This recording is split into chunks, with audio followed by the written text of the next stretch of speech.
Woohoo!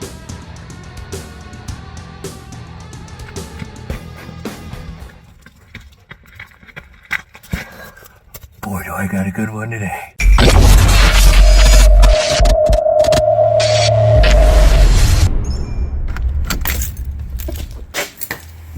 So I had the realization the other night. Oh, shit. My son might drive this truck someday. I mean, there's no way he's not gonna. It's his brother's, and he's helped me build it. So I started getting kind of worried. Because as much as I've updated this thing, we got brakes, we got good steering, frame strong, it's still, I don't know what the math is, I'm just close to 75 years old. And it's kind of sketchy. When I was 16, I had an old hot rod my dad and I built, and I drove around in that thing with 4 drum brakes with 1 line coming out of the master cylinder and lap belts. I mean, back then, my dad's idea of safety was, let's put a worn out 305, a doggy ass automatic transmission and highway gears in it. I mean, it worked. It kept me out of most trouble and wrapping it around trees. But now I'm getting kind of worried that little man might be driving this someday. Man, what happens if he gets into a wreck? So getting back to this build, I am working from the front. I just finished up the sway bar and I'm working my way back. I'm trying not to project hop, and I got rear end going. I got all kinds of shit going on here. I'm going to work from the front to the back. And I'm trying to think of everything I need so I can paint this.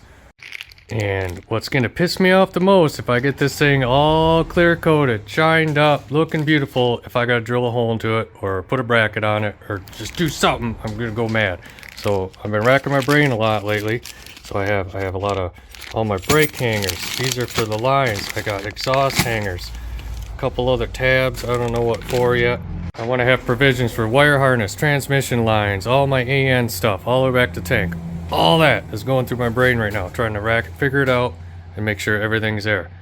And so let's get back to my only son's going to be driving this someday.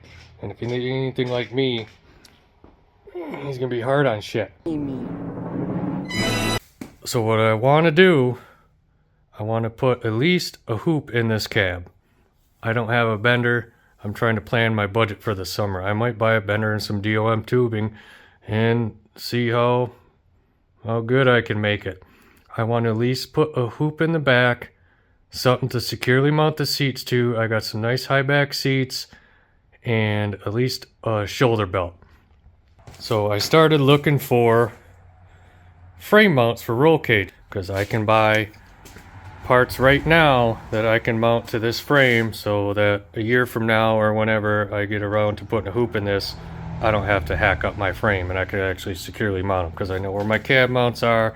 I want to put a little bracket there for a future roll bar. So I ended up looking for roll cage stuff and I found these guys. Go check out their website. I'll put a link down below. I just want to warn you when you go to their website, okay? They're a bunch of Jeep guys. Whoa, hey, did you just boo them?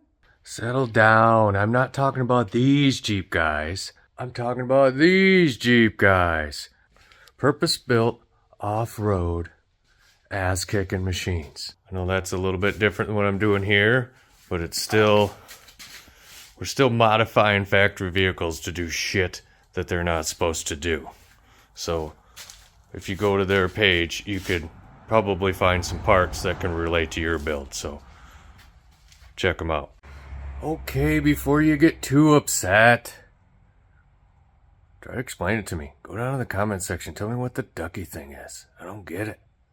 I mean, maybe you can change my mind, but before you give me a thumbs down or unsubscribe, go right to the end. Check it out. Maybe you'll be happy. You might like it. This might turn out to be something cool. First thing I bought that I can show you, there's these little tabs. This is what I'm going to tack weld to the side of my frame for future wire harnesses. They're little zip tie fasteners, some sort of fasteners. These are pretty cool. But this is what I bought. You know my love for triangles. It's a gusset. It makes it strong. Oh, okay. I like triangles. They're my favorite shape. Really? I bought some more gussets. And I am going to install them. I can't show you. It's got to be a surprise. So I need to find a place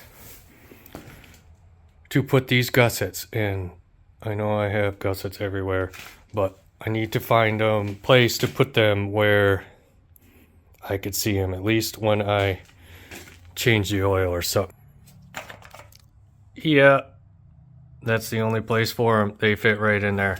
And yeah, I welded the bottom already too. Fuck. God, I know it's stupid, but I'm gonna put them there. Like, I need to eat more grinding dust, but I gotta do it. I gotta do it.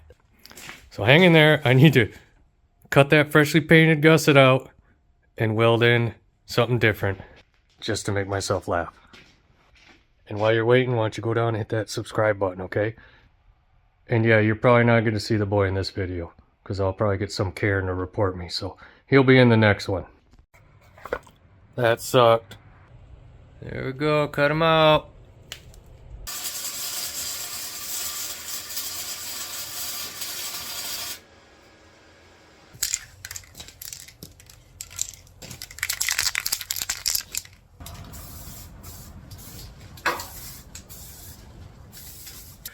Probably wasn't the best usage of my time. Probably go back to every one of my report cards and performance reviews, but I got something to say about that.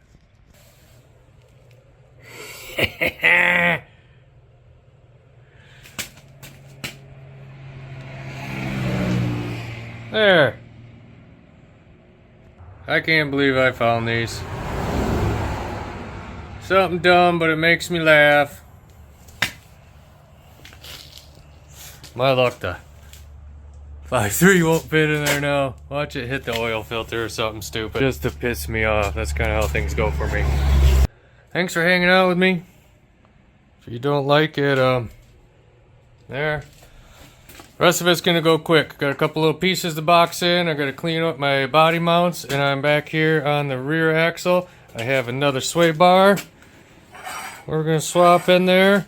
That's next. That one ought to go real quick, pretty straightforward. The first one kicked my ass because I had a hard time mounting it. So I ran it right through the frame. Then I had to make some mounts on my A-arms. Bend some brackets. But we're cleaning all this stuff up. And I got a lot of grinding to do. We're going to get to the rear sway bar. And then I'm going to cut this last brace out from the factory, throw in one more of my 2x3s, and then level up my gas tank. This is my gas tank mount. We put one out of a Mustang in there. It's an EFI tank. Put it in the back.